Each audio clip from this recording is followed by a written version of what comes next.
And everybody, welcome back here to another episode of the Hard Count. I am Mesa Costa, joined alongside the Hall of Fame coach Tony Grijalva and Gabe Grijalva as we get ready for Super Bowl LX between the New England Patriots and the Seattle Seahawks happening in about 6 days, gentlemen. How's your guys' Monday going so far?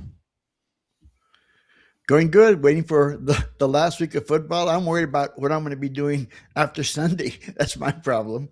Oh, Gabe. Yeah.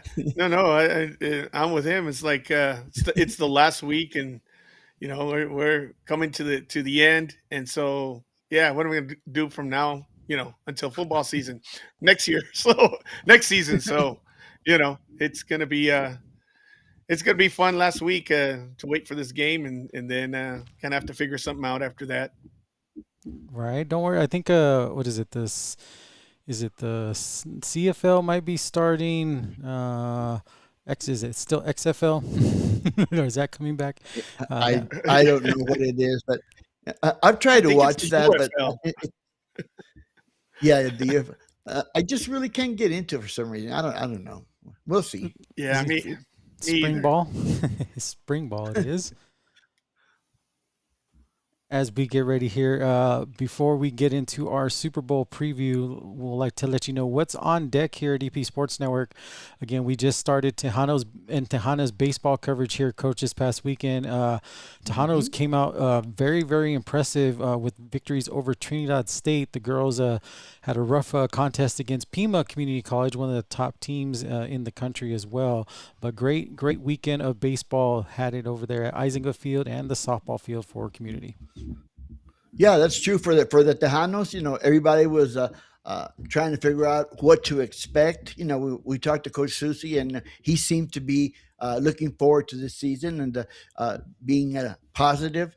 And sure enough, they swept 4 games. 3 of them were run ruled. So, yeah, pretty dominant performance by the Tejanos. The Hunters will hit the road and won't be back into El Paso until March. We will have a coverage of Tejanos baseball February 13th and 14th as Otero College will come in. The Rattlers looking to face off against the Tejanos, and you can watch that live here on EP Sports Network 1.com.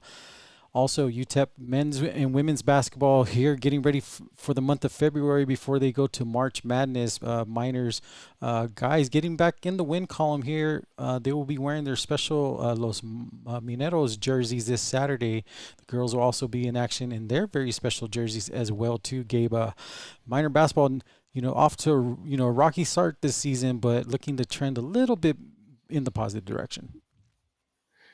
Yeah, the last several games, you could see they're starting to get some chemistry going, some cohesiveness, as opposed to the beginning of the season. So they've squeaked out, a win here and there.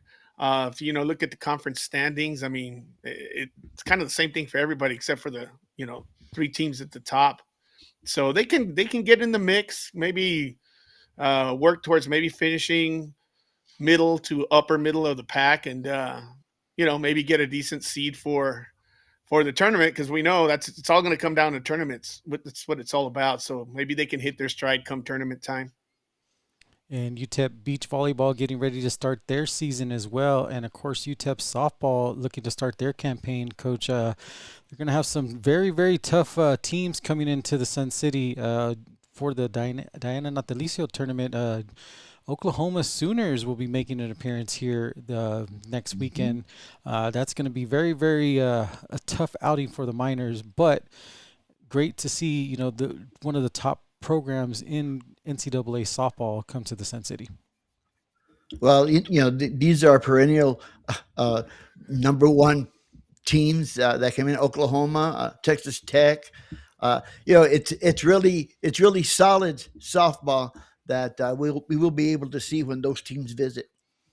Like I said, that's going to be kicking off here shortly. We'll have some interviews there. As Media Day will be taking place this week for UTEP softball. And again, for those that are into fashion, new page on the epsportsnetwork1.com is going to be about fashion, and we're going to kick it off with Showtime Worldwide as they released their drop this past Friday, and sales have been going pretty fast. Limited quantities are available, left at showtimeworldwide.com. So if you guys want to get some of the fashion and say styling like Showtime, visit that right there. They got a lot of different combinations from hoodies to beanies to sweatsuits, and of course some very very cool T-shirts there, Coach. As we saw, hopefully we can get our hands on some of it before it runs out, because this is capsule number 2. When it's gone, it's gone. Yep. No, that would be nice. Aaron and his whole family always, always into that fashion, and comes up with some, great promotions, and so I'm looking forward to that as well. And again, it's getting 2026 is moving right along as we are now in the month of February. So that means the Region 19 Flag Football Championships will be coming soon. Be on the lookout when they release that date. I know it will be in April and May when those contests will be taking place. And I believe it's going to be up to about 40 teams now, Coach, here that will be competing for this Region 19 championship. Yep, I was reading that there's a couple of teams that are already scheduling tryouts for the flag football. So yeah, it's going to be interesting. Again, I mentioned before, last year was year number 1. Everybody was getting started, settling in towards the end of the season. Things got pretty competitive, and I expect them to get much more competitive, much more intense this season. It will be very intense. And speaking of intensity, gentlemen, what was championship Sunday between the Patriots and the Broncos? Gabe, we'll start with you there. If Denver had their quarterback, would we be talking a different story on who's representing the AFC in this Super Bowl? Yeah. Well, I think so. It was a low scoring game. The weather came into play in the second half. Denver didn't take advantage of their opportunities early in the game, and of course, it was the mistake by the quarterback that basically, in all honesty, cost the game. Even though it was early, but it's before the storm hit, and that fumble, and gave New England the ball at the 10-yard line. They scored from there, and they win 10-7. So that pretty much sealed it for him, unfortunately. But had it been Bo Nix, who knows? He could have fumbled as well. But I don't know that he would have. And secondly, he would have had a better shot at producing some offense in that second half. Coach, we talked about it all year. The kicking game all across the league has been wacky, from one end to the other. For both teams in this championship game, missing some key field goals there as well. Yeah, I thought one of the key moments in the game was early when the Broncos had the ball in the red zone, and it was a 4th and 1. I thought Coach Payton was going to go ahead and just kick the field goal, but he decided to go for it, and that didn't make it. That sort of backfired on him. But my question was, didn't anybody know that there was a storm coming? That it was going to get a little bit more treacherous in the second half. So if you have a chance to get the points, why don't you just take them? I don't know. That's just or maybe he thought that they'd have another opportunity. But again, it was 2 different games. The first half when it was sunny and it was still cold, but at least you could play in that type of weather. And then after halftime, I mean, it got really bad. It got to the point that in the fourth quarter, the Patriots, they didn't even attempt to pass. There was no need to. They figured a 3-point lead was going to be safe. I mean, that's crazy in a conference championship game, but I mean, that's the way it goes. I know that Coach Payton was second guessing himself, and some of the writers were asking him questions about that. I mean, you don't really know what's going to happen, but I think when you get into these types of situations where it's one and done, win or you go home.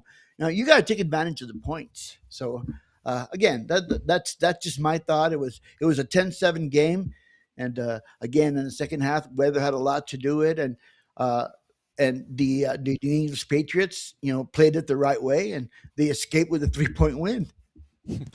And Gabe, for Coach Vrabel to come in here and kind of bring New England back into that, forefront, because New England has a rich history, obviously, in competing in Super Bowls and winning. Vrabel being an athlete as well, winning championships with that organization. How impressive is it for him to come to this part and bring the Patriots back to the Super Bowl? Oh, and, it's huge, and to have done it, that turned it around so quickly. He instilled that Patriot mentality from when he was playing, and you can see it in the team and just the way they approach the game. And for him to come in and do it, and, turn around in one season, and put the pieces together, and and get to this point. So it's really impressive. It really is. When he was available last coaching cycle, I bet a lot of the other teams are kicking themselves in the rear for not having picked him as the head coach. So, You mean the you know, Cleveland Browns? You mean because he was a part of their staff? yeah, no, exactly. So, yeah, it's unfortunate for them, but good for New England, and so they're just back to where we were used to seeing them for so long. Now, Coach Drake May, drafted early on. A lot of pressures as a rookie here, but kind of still has a lot of growth to come here. But guiding his team to a to the AFC Championship into the Super Bowl, how impressive is it for that young man? Yeah, well, he's 23 years old. So, not there's not very many 23-year-olds that are going to get to start a Super Bowl. So, yeah, there's pressure there, but he's handled it well throughout the season. And I know people talk about look at the schedule for the Patriots, who did they play, and all this. But to me, the bottom line is you look at their record, and they got themselves into the playoffs, and now they're still in the playoffs. So, I mean, that's what you play for. But again, going back to Coach Vrabel, one of the things I think, and he's talked about it before, and going back to a place where he played, where he learned his football. People talk about culture, and the Patriots were down for 2 years. They won, I think, 4 games, something like that, both years, and then to bring him back, I think it was easy for Coach Vrabel, and because in his mind, the culture was still there. He just had to bring it out of the players again, and you could tell he's done exactly that. And they are underdogs this week, but I wouldn't count them out. Wouldn't count him out there. So the New England Patriots representing the AFC in Super Bowl LX. When we come back, we'll recap the NFC Championship game and talk about the NFC champion Seattle Seahawks. You are watching the Hard Count live right here on EP Sports Network. Hi everyone, Joe Negrete, General Manager at Audi El Paso. I wanted to personally invite you guys to our end of month sales event. For the next 3 days, I'm going to be offering $2,000 off the MSRP on every brand new Audi in stock, and an additional $1,000 off if you currently own or lease a Mercedes, BMW, Lexus, or Acura. We'd love to have you come check out our inventory in person at 6318 Montana Avenue, or we're always available 24/7 at AudiElPaso.com. Hi, I'm David Lujan, the General Sales Manager here at Audi El Paso. All the great promotions that Joe already mentioned, but in addition, the all-new redesigned Audi Q5 has promotional rates, 2.99% for up to 72 months. Come see us, we're excited. On the all-new redesigned Audi A5, we have 1.99% promotional rate up to 72 months. So come visit us here at Audi El Paso, where we show you why this is Audi.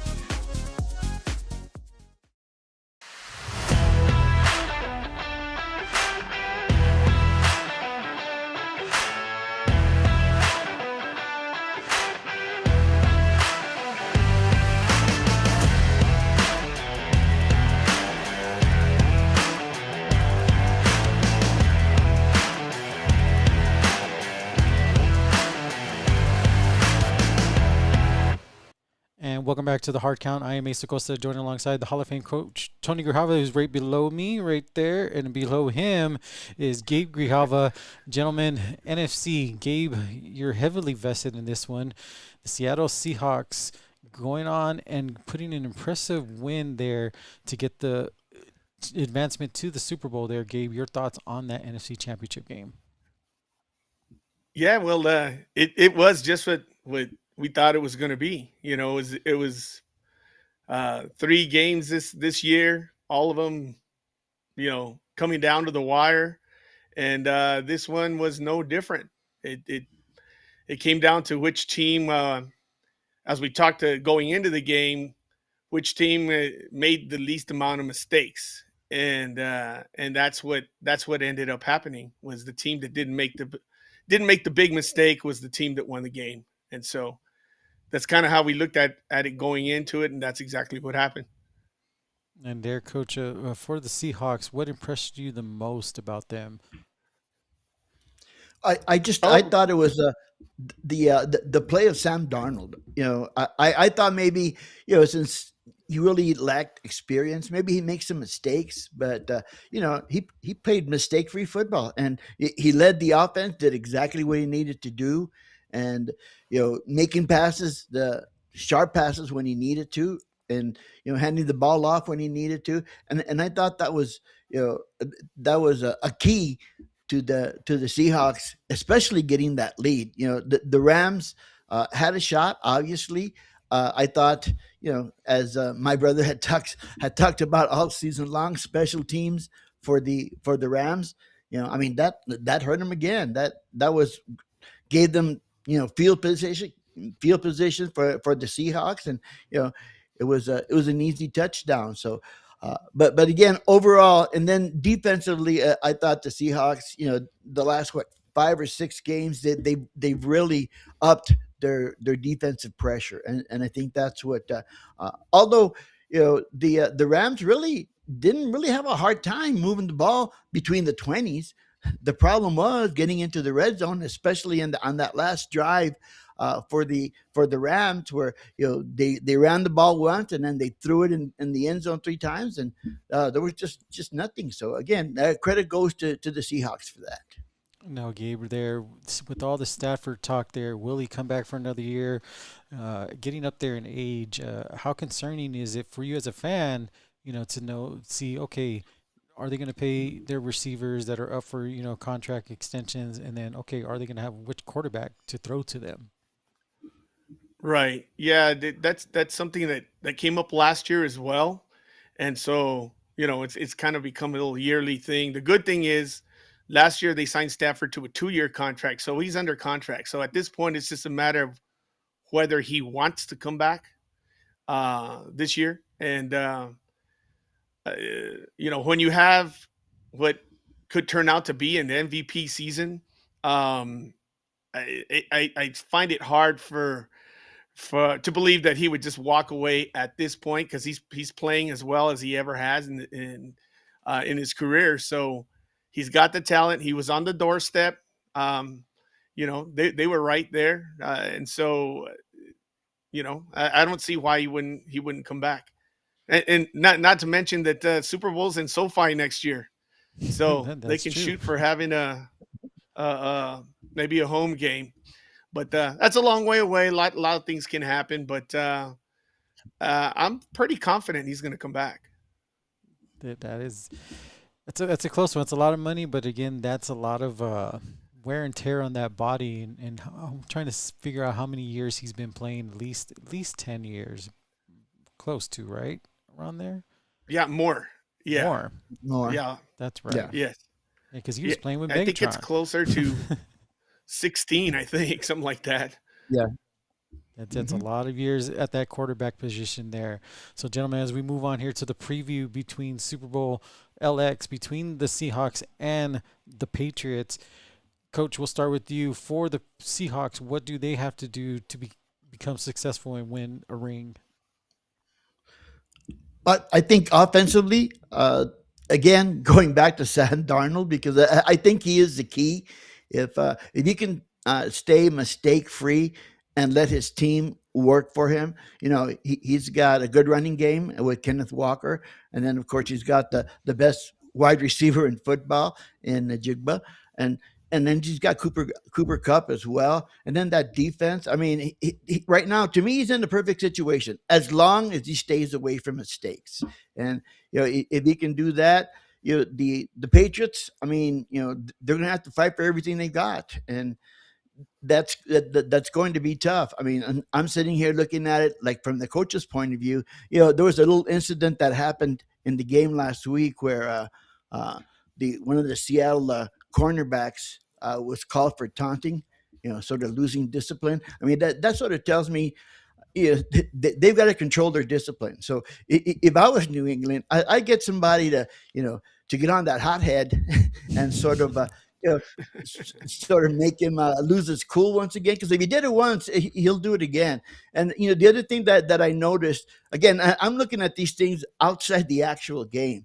After that happened, they were on the sideline. There were some words exchanged between the cornerback, I believe, Woolen, and one of the other players. I mean, you've got players that are leaders, and you've got to respect those leaders. If they come up and tell you something, you can't argue with them. I mean, that's just part of the team play. And I think, to me, that's where there may be a little bit of a break in what they're trying to do. We'll see how that comes out. As far as athletic ability, obviously, to me, Seattle's a better team. But in one game in 4 quarters, things can change. Things can change there. And you mentioned the running back situation there, Coach, but their other running back going down with an injury. New England's defense is pretty, snug there. To stop that run and make the Seahawks one-dimensional and put more pressure onto Darnold, I think that's going to be a key factor there, because having that two-headed running back, is a big advantage there. Yeah, it really is. And when you look at, again, the matchups, we both know what both defenses bring. Just a little note that I found this past weekend. The Rams averaged over 8 yards per play against the Seahawks last week. Seattle allowed a 62% completion rate in the pass, on deep passes especially.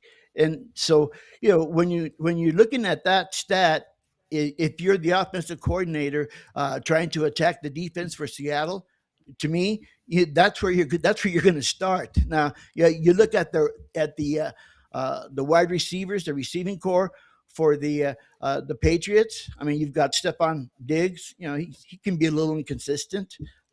You've got Kenyon Booty. That he's a deep threat. So the other threat to me is Drake May, because if he can't find anybody downfield, you know what he's going to do. He's going to run with it. And now that's added pressure for the Seattle defense. So those are the things that I'm looking at as far as things that can be key. Here's another interesting thought. To me, the key number is 20. New England is 11-0. When allowing fewer than 20 points. Ooh. And Seattle is 14-1 when they're scoring more than 20 points. So take that any way you want, but again, I'm going to use it to a little bit to my advantage here when Sunday comes around. Oh, he's looking for his numbers there. 2020 is the number there. And another key thing there, too, is I don't think they're going to have to worry about snow, in this game here. So they'll be able to wear, some regular clothes instead of bundling up super, super cold on that. Gabe, for the Seattle Seahawks and the Patriots, what do the Patriots got to do on their end? Like I said, facing a defense that is going to be all over the place, flying around and causing some havoc there for their young quarterback. Well, I think they need to establish their run. They've got a couple of capable running backs. I know Seattle's got a tough defensive line, but the Rams were able to run on them. And so New England, for me, is establish the run, and get that going, and then a play action pass, because you can't have May in 3rd and longs out there trying to find receivers against their pass rush, because that's where it's going to be a problem. Now, the good thing for New England is May's ability to run. As we saw in the last 2 playoff games, he didn't do much throwing the ball. It was running. He had 89 yards passing last 2 weeks ago, and he had 65 yards rushing. So it was almost as much as his passing yards. So if they can establish the run, get the play action going, keep him out of harm's way, and try and eliminate that pass rush. And as my brother mentioned, defensive backfield for Seattle, it can be had. And so, I think the Rams had almost 600 yards. I mean, sorry, 500 yards of offense, and Stafford had 373 yards passing. So Yeah. it's keeping Drake May clean is going to be the key. If they can do that, they can make the game a little bit longer, stretch it. Might come down to a field goal game.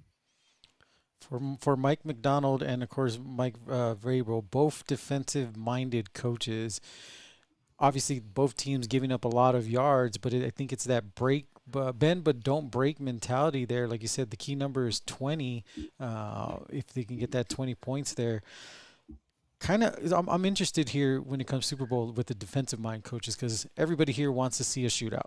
Like they want to see points on the board. They got their numbers, their corners, and their squares to hit it. But when you got these two defensive mind coaches, they know it's a possession ball game there. For the average fan that's looking for a shootout there, Coach, what words of recommendation do you give to them? Don't hold your breath. You look at both, and you're right. You said everybody wants to see a high scoring affair, except for the defensive coordinators for both teams. They don't want to see that. But looking at both of these defenses, Seattle likes to play a lot of cover two. They play cover two shell, so you're not gonna be able to throw the ball deep. And so Drake May has to hit those short passes, has to find the windows there. On the other side, when you look at New England does move around. They'll play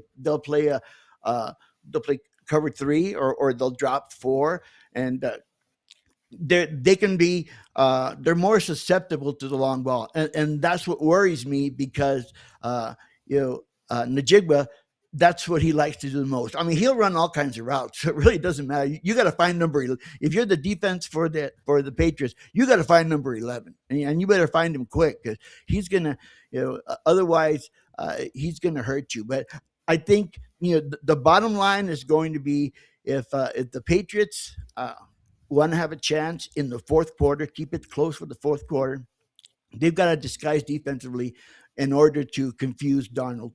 Okay, if you let Darnold read what the defense is doing, then he'll pick you apart, because he's well experienced in that.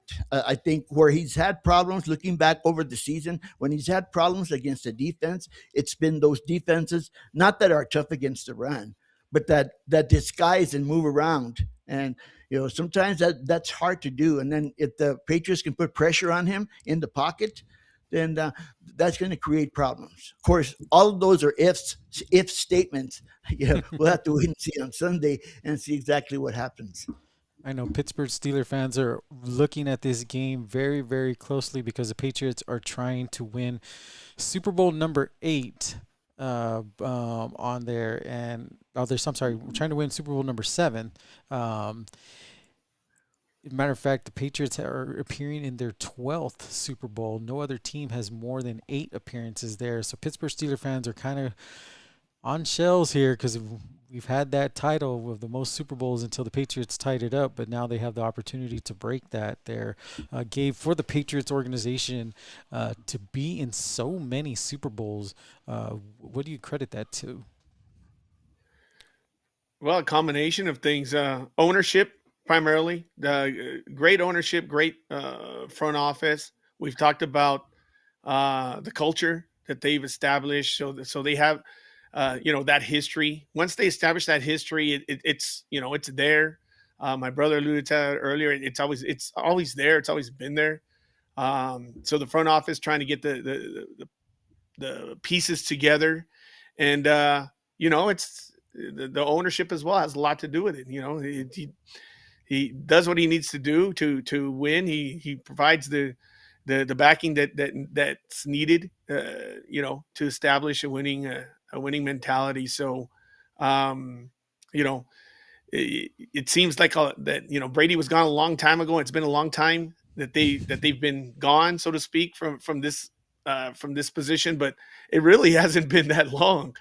So they're just kind of reestablishing themselves. They reloaded, and they've got the tools again to make a run. And now, to me, they're ahead of schedule, obviously, and so this is just the beginning, I think, of of another run for New England. Now it is a rematch of that Super Bowl. Like I said, not the players are not the same. There's no Russell Wilson. There's no beast mode. Brady and Edelman are not there.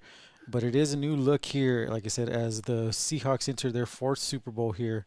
Very, very, very, very interesting as for, a lot of these sports fans and history fanatics here.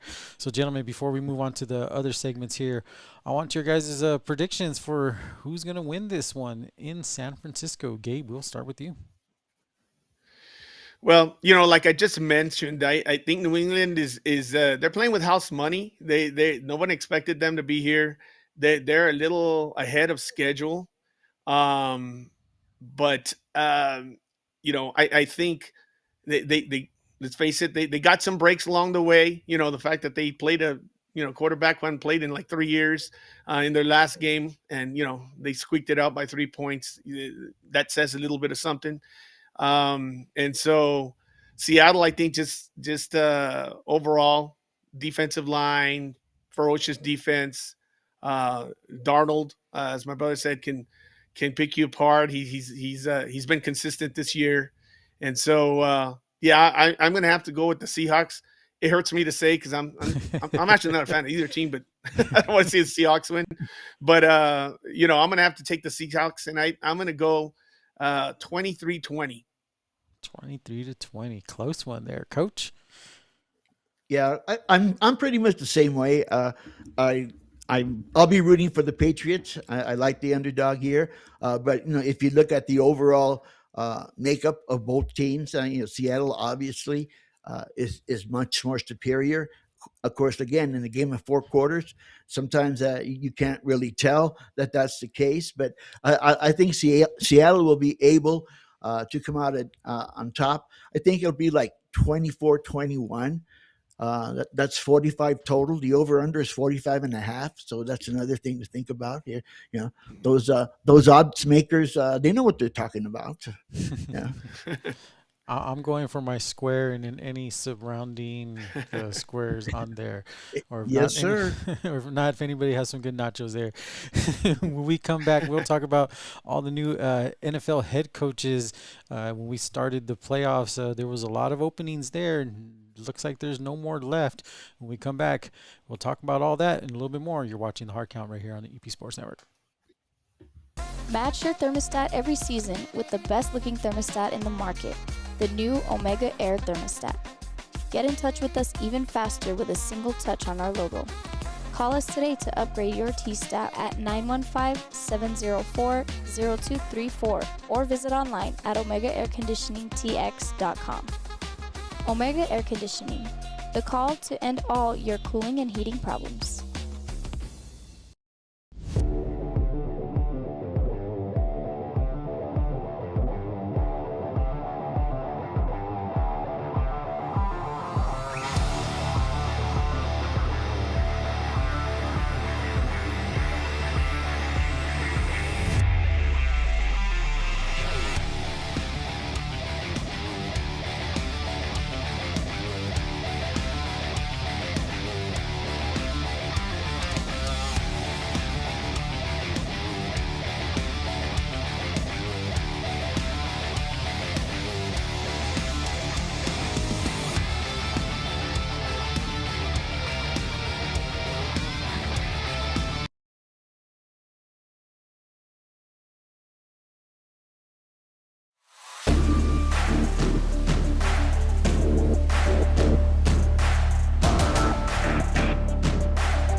welcome back here to the Hard Count. I am Mesa Costa, joining alongside the Hall of Fame coach Tony Grijalva and Gabe Grijalva.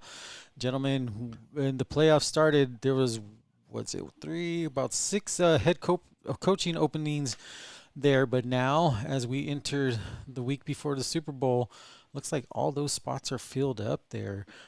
Coach, starting with the Arizona Cardinals and Mike LaFleur. Gabe, your former offensive coordinator now, going to take the helm out there in Arizona. Coach, your thoughts on that one? Well, I mean, it seems to be pretty much a natural fit for the Cardinals. Obviously, the Arizona is not a very successful franchise, not a good place to win, but nonetheless, obviously need to have a head coach.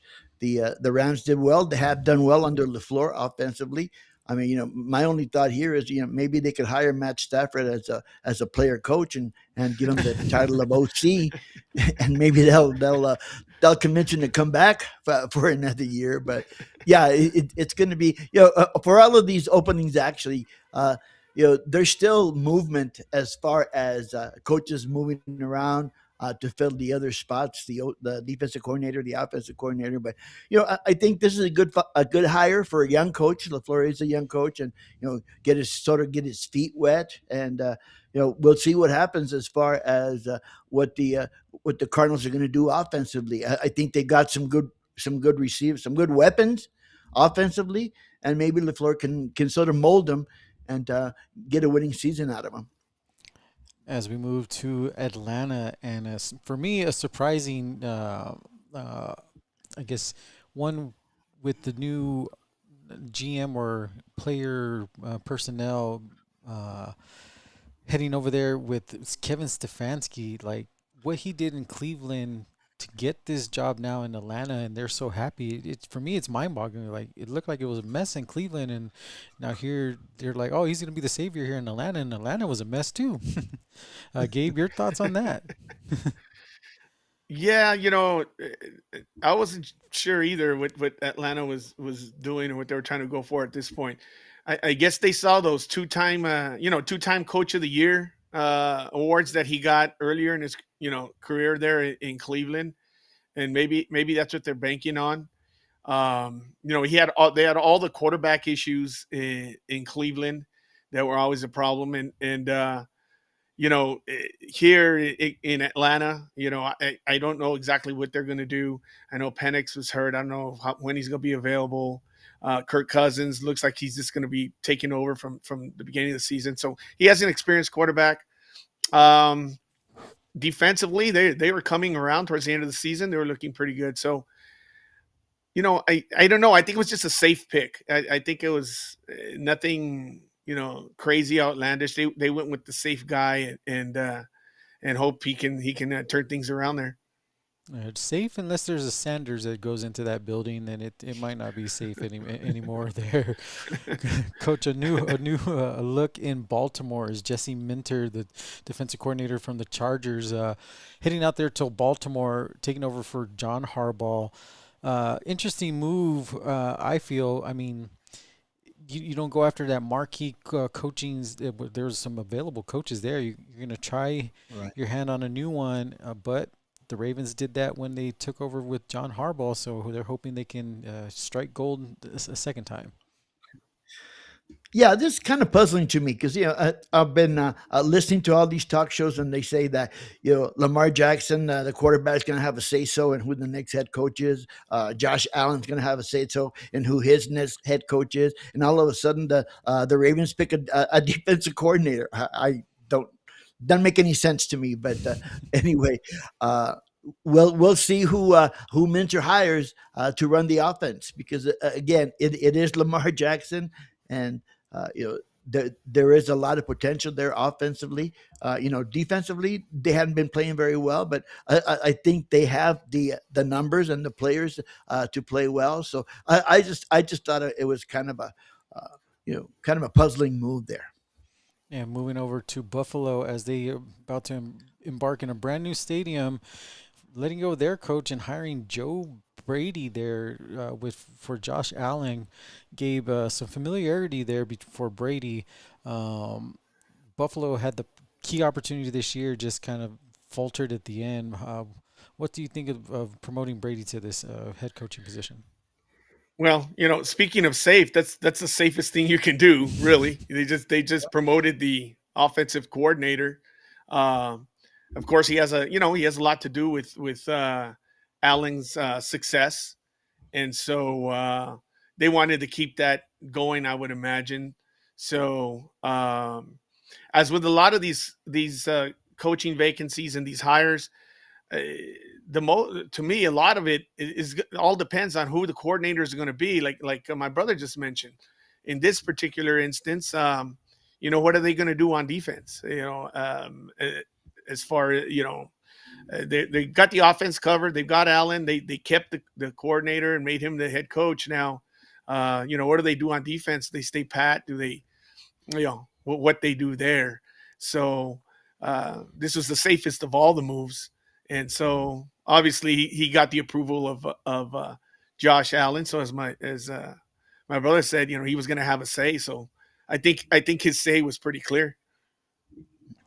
Very, very clear indeed. And as we move to Cleveland, Todd Monken, the offensive coordinator, going to the Ravens in a situation where, okay, how many quarterbacks do we have on staff and how many are we actually paying, that helps field our rest of our players here is going to be a very, very daunting task as the Browns trying to get some kind of leadership there at the head coaching ranks with the departure of Stefanski there, coach. Well, I hope Monken research that Cleveland does not have a Lamar Jackson. So that's gonna be a little bit tough. He is an offensive coordinator, so I mean I give him that. But if you're gonna start with Shadur Sanders or bring somebody else in, I don't know Or what's gonna Watson happen. coming back, or Watson Or might be Watson. coming back. Yeah, well, yeah, he's been coming back for the last 10 years. But when you look at the Browns, and then the other question is, what are they going to do on defense? The defensive coordinator, because he got passed up, he quit. So I don't envy Todd Monken in this job. Yeah, it's a head coaching job, but I don't. I probably would have passed on it and waited for another opportunity. But best of luck to the Browns next year. Yeah, because Miles Garrett not happy either, losing his DC as well. Right. Like I said, the defense for the Browns were very, very one of the top ones in the league, even though offensively they couldn't show. Moving on to a very, very interesting one, as officially they can't really say he's going to be the coach, but Clint Kubiak, offensive coordinator from the Seahawks, since he is still coaching for a Super Bowl, is going to be the new head coach for the Las Vegas Raiders. The Raiders looking to start again after letting go of Pete Carroll after 1 year. Gabe, new life for the Raiders with another Seahawks coach coming to take over the head coaching position there in Las Vegas. Yeah, that's pretty much who they wanted. They had pretty much kind of targeted him from the get go. They're bringing in, obviously, they've got the number one pick. Odds are pretty good they're going to get Mendoza. So they need to pair up a coordinator with a quarterback and start from scratch. But he's going to have his work cut out for him because they need help, really all over the field. They really on that do. line, that So offensive line. so they're gonna kind of play the long game. They just give him some time, and build it up, and see what he can put together. And so they're just starting from scratch. And so the good thing about that is there's not a lot of pressure. No one expects anything from him. He just got to go out and day by day, year by year, maybe build something there. So, we'll see if he can do it. Now, the pressure maybe from the outside world, but for Raider fans, they are getting pretty impatient there, especially the black hole. Like, okay, it's been a while. We want to get back into this postseason and get there. So it's going to be a tough task there for Las Vegas as we go to Miami, and Jeff Hafley, the defensive coordinator from the Packers, is going to be taking over the helm there. For me, that was an interesting one because Green Bay's defense, other than the spark with Parsons, wasn't really that impressive this past year. Well, and that's true. So the Miami Dolphins go from a head coach who's offensive oriented to a head coach who is defensive oriented, and in the meantime, they still have to find a quarterback. So this is another. This could be another tough situation. I think it's going to be one of those uh, programs that will have to develop. I don't think they're going to win right away. It's a situation where the Dolphin fans do have to be a little bit patient, but again, anytime you get a coordinator like this who does not have coaching experience, then obviously they're going to have to learn on the run. They're going to bring whatever they picked up from their head coach, wherever they were before, and sort of try and implement, their own. Their own way of doing things based on that. So it's going to take a while, but again, just judging from the Dolphins play the last couple of years, there's not really that much there. Not that much there, especially in that division, which looks like it's going to get a lot tougher, with the Patriots coming back and, of course, the Buffalo Bills. As a job that looked like it was the top one with the young core there in New York, John Harbaugh getting that quick. He wasn't off the market not that long, Coach. Maybe a week, if that. Maybe a week. John Harbaugh heading from Baltimore to New York. There, Gabe. New York, a lot bigger market than Baltimore when it comes to the media and all that attention and everything being scrutinized. But the Super Bowl winning coach should have his ducks in a row when it comes to there in New York. Yeah, we're talking. I was just talking about, no pressure in terms of the Raiders and having to build something. It's a complete opposite. They're in New York. They're gonna have high expectations. They're not gonna have any patience. They're gonna expect him to win right away. Of course, my bro kind of mentioned something a little bit earlier that he's gonna realize he doesn't have a Lamar Jackson there in New York. And he's going to find out real quick. To be honest, I don't even know what they're going to do at quarterback.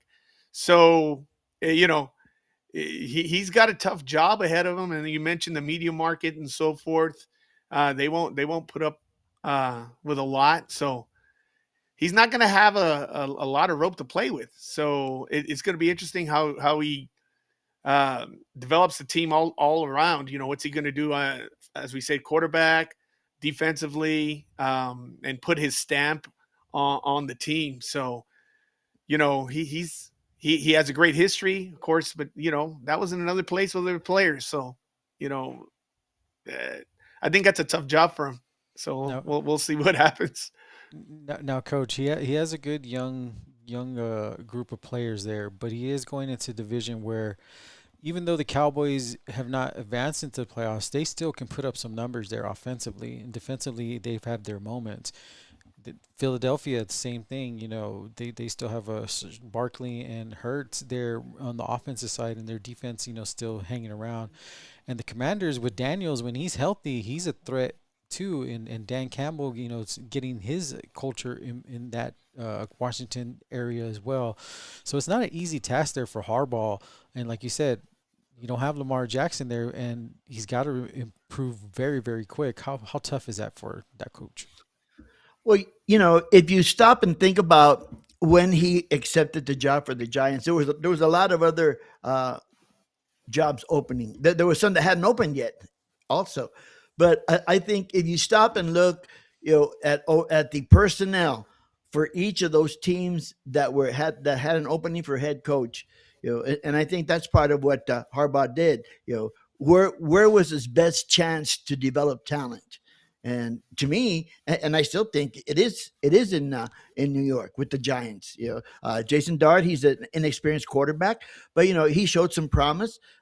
You've got Scatterbo coming back as a running back. You've got at least 3 receivers. And then, to me, I think that a lot of people didn't give a whole lot of credit to that defense, that Giants defense. They had some good games. They also made some mistakes, but again, they're young. But to me, the potential is there for the Giants. But then it also puts added pressure on John Harbaugh to get the job done right away. This is not something that is programmed to develop. Okay, and I hope he doesn't go into this game thinking that, because the fan base with the Giants, they're expecting a win next year. Division win next year, playoffs next year, and that's where the pressure is going to come. A lot of pressure there. Moving on to a very interesting hire. Pittsburgh Steelers get their fourth coach in the last 50 plus years in former Pittsburgh resident Mike McCarthy, the former Packer Dallas Cowboy head coach, takes over the helm here, and to a bunch of mixed reviews there. Gabe, your thoughts on this hire for the Pittsburgh Steelers? Yeah. First of all, let me say, when I was talking about the Harbaugh, I was thinking Jets, not Giants. So, forget everything I said. So, because I was thinking Jets, but so he does have a lot to work with there with the Giants. So the pressure's still there, but he definitely has the personnel to make a move really quickly. As far as McCarthy goes, yeah, that was a weird one to me. I didn't even know he was kind of in the market until not long before they hired him. I didn't know he people were actually looking at him. I don't know if he interviewed anywhere else, to be honest. So that one's kind of mind-boggling. I don't know what they were trying to do there, other than the fact that he's from Pittsburgh. Um, I don't know what else he's going to bring to the table. Yes, obviously he's won a Super Bowl. That was quite a while ago, but I don't know what Pittsburgh was really trying to do with this particular hire. Coach, it's a very interesting one. I mean, he has the resume, of course, with his offensive play calling, but he did have a quarterback in Aaron Rodgers when he did have all that success. Aaron Rodgers, as of right now, is still a Steeler. Don't know if he's going to come back, but still, that future and that with Pittsburgh's defense and the offense with still struggling, can he make that success there with that team? No. I don't understand this. I don't understand this hire at all. For the Pittsburgh Steelers and their fans clamoring for the Steelers of old. Of course, you're never going to get that, the Steelers of old, but at least to be a little bit more competitive. You look at Mike McCarthy, head coach for the Packers, won a Super Bowl, and then he got fired. Moves over to the Cowboys, one of the better franchises in the NFL, and he gets fired. So now he ends up in Pittsburgh. Again, what is the expectation? I have no idea. I really don't. I hear people say, well, they hired him because they want Aaron Rodgers back. I don't know if you're going to hire a coach to bring a 43-year-old quarterback back for another season. I don't know. I really don't. It'll be interesting to see what happens in Pittsburgh next year. It's going to be really interesting there as we finally go to the last head coach opening here for the Tennessee Titans. Robert Saleh, the former defensive coordinator for the 49ers and former head coach of those New York Jets, gets the helm there in Tennessee, inheriting a team that showed some poise. They have this past number one draft pick and a good quarterback in Cam Ward. Gabe, for Saleh, who did get relieved of his duties when he did have a young quarterback out there in New York, going to be a tough task there in Tennessee. Yeah, it is. I mean, the good thing is he's already done this. He's been through it with the Jets, so he's had a taste of being a head coach. I'm sure he's learned all the things that he did wrong and things that didn't go well for him while he was a coach. Came back to San Francisco, defense showed up again, so it gave him an opportunity. So I would think he's going to do things differently than he did the first time, but at least he has that experience. He does have a young quarterback. So the coordinator, again, since Saleh's a defensive guy, offensive coordinator is going to be really important in this particular situation once again. So he's another one that's going to have some time. He's got a young team. They don't have a whole lot of talent, but maybe the second go around, he can, things can finish differently for him, and he can do something. Maybe get him to a playoff, within the next couple of years or so. lot of questions there for those teams with these new head coaches, and that for us will give us an opportunity to ponder that all off season long as we get ready for football. After this week, it'll be what is it? 1, 2, 3, 4, 5, 6, about 7 months away for the start of the 2026 season here. Guys, this year went by so fast, and this year for the hard count. Your guys' final thoughts on the NFL season and how fun was it for you guys, Coach? Well, I thought, I mean, the NFL obviously is a association, I guess you would call it, that brings the entertainment and the entertainment value every week. It was there, and it gets to the point where it becomes very competitive, and I don't see that changing at all. The teams that play in the Super Bowl may change, but just a competition, and I think that's part of the reason why that it's so popular. So take some months off and gather ourselves again and get ready for next August when we'll start again. Gabe? Well, as we all know, the NFL is king. There's no other league that compares to it, and people are really invested. They identify with these teams, and for a lot of them, it's life and death. Following these teams, it's a really big deal, and that's what continues to drive them to be the king of all the sports. Every year is a little different. We see little bit of changes here. What stands out to me was the way coaches kind of approach games a little bit differently. You see a lot of teams going for it on fourth down. You see teams with they have 3 points in pocket. They're in clear field goal range, and no, we're gonna go for it because we want the points. And maybe that helps some teams, but what I saw was a lot of teams getting hurt by those decisions. So I'm curious to see if that's going to balance out here next season. But the other thing was not having Kansas City around. That was as far as this year goes. I think that was refreshing.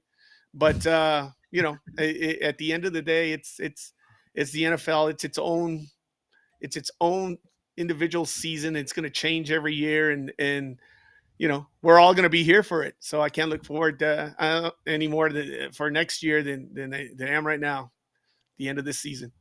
The NFL, the juggernaut, it's got you talking good, bad, or indifferent. And like you said, those fan bases are as loyal as they can be. And like I said, I know the Best Buys and all that like that when Super Bowl comes, because everybody's going to buy some new TVs. And unfortunately for Cowboy fans, when they break their TVs, they got to go buy a new one there. But sorry, Cowboy fans.